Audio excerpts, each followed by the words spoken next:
Hello viewer, we will create the designs using the Photoshop features here. I will try to convert the shapes here. So these are a sequence made there. Apply the different changes around it.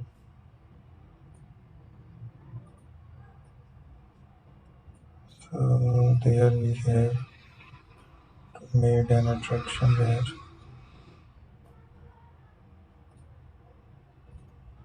So we will apply a change. I will try to make another shape. Add some different features.